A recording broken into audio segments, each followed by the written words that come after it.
جذبہ اس قوم کے اندر پایا جا رہا تھا۔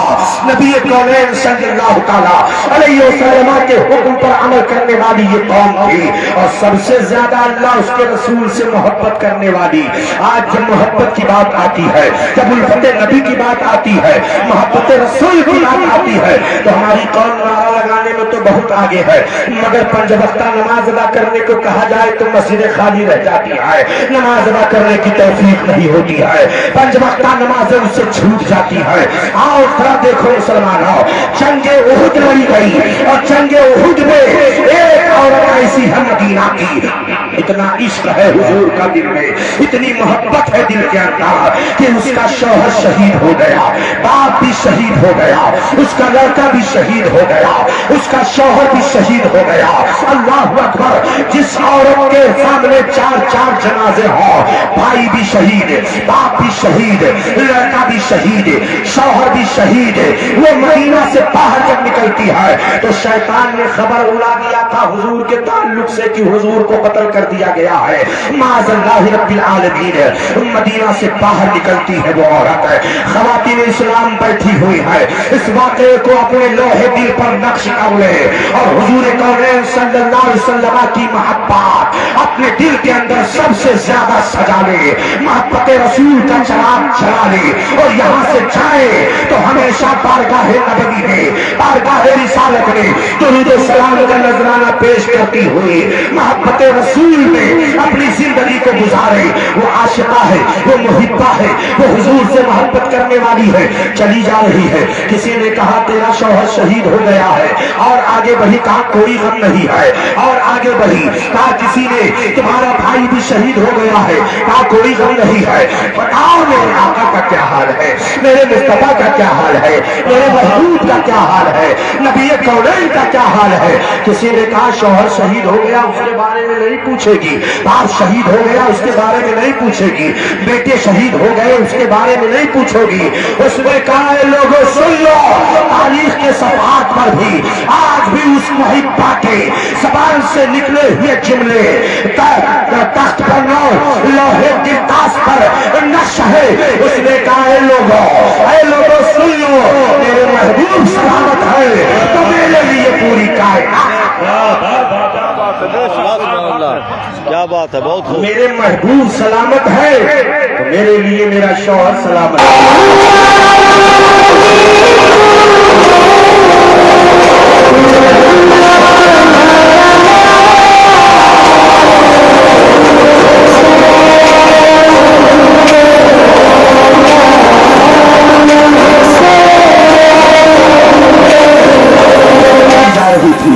جب یہ قوم ترقی کر رہی تھی، ڈاکٹر اقبال نے بڑے خوبصورت الفاظ میں کہا تھا، اپنی امت کو قیاس اقوام میں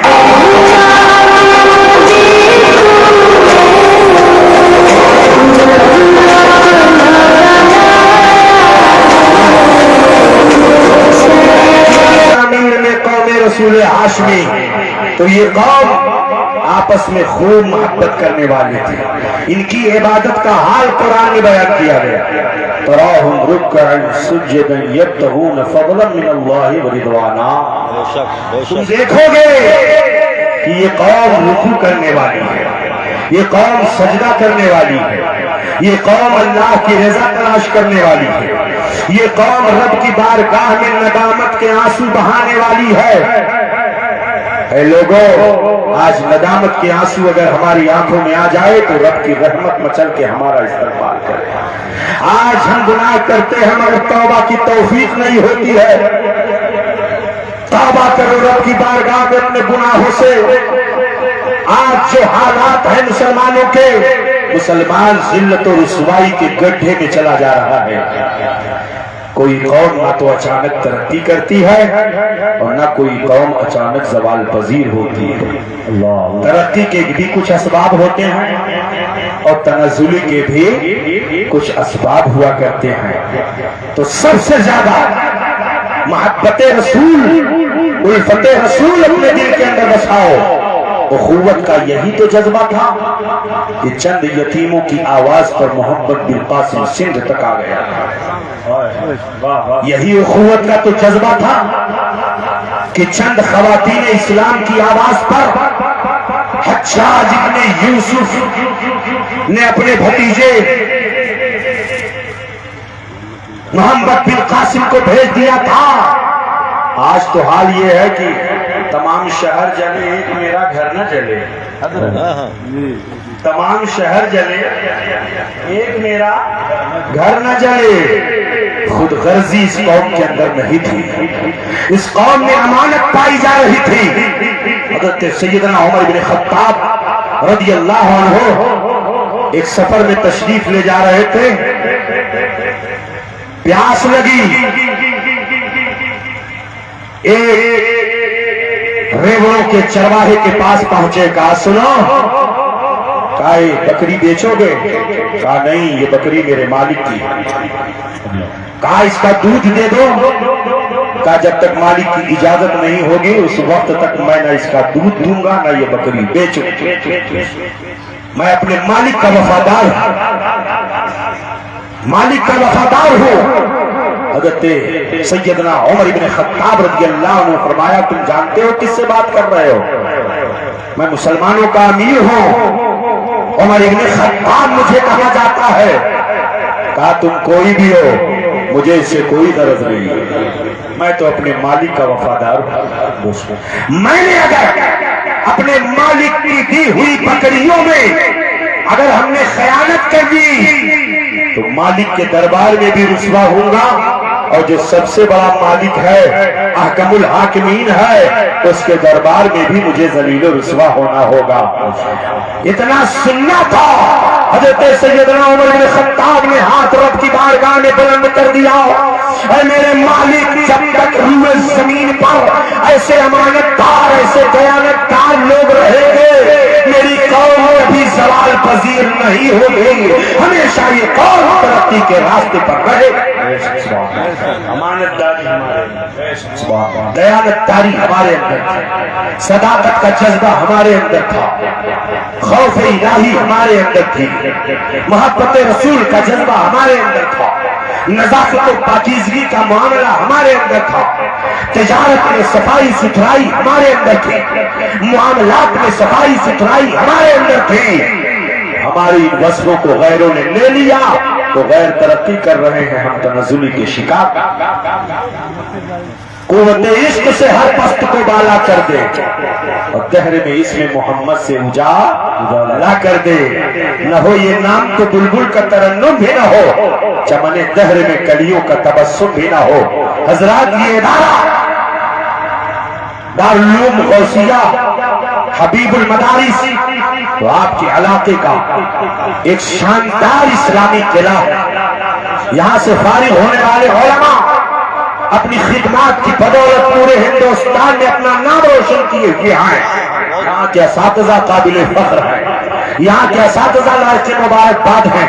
میں آپ سے گزارش کروں گا کہ مدارس کو مضبوط کرنے کے لیے کاندھے سے کاندھا ملاؤ. یہ اختلاف کا وقت نہیں ہے, آپس میں لڑنے کا وقت نہیں ہے, ورنہ تاریخ ہمیں فراموش کر دے گی اور آنے والی نسلیں ہمیں ہمیشہ کے لیے بددعائیں کریں گی کہ ہمارے پرکھوں نے کس طرح مدرسوں کو برباد کیا تھا. آؤ ہم کاندھے سے کاندھا ملائیں اور ملا کر کے دارالعلوم غوثیہ حبیب المدارس کا تعاون کر دیں. سبحان اللہ, سبحان اللہ, سبحان. تعاون علی البر والتقوی. آپ کا 1 روپیہ, آپ کا 10 روپیہ, آپ کا 100 روپیہ, آپ کا 500 روپیہ, یہ ادارہ محل وقوع اس کا بہت شاندار ہے, موضع وقوع بہت شاندار ہے.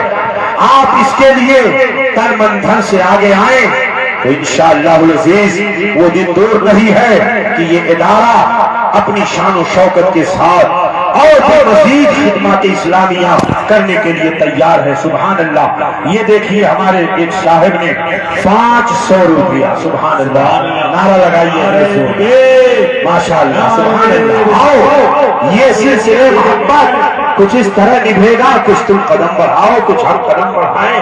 ماشاء اللہ, سبحان اللہ. آتے جاؤ تھوڑی دیر کے لیے, بس زیادہ دیر میں آپ کا وقت نہیں لوں گا.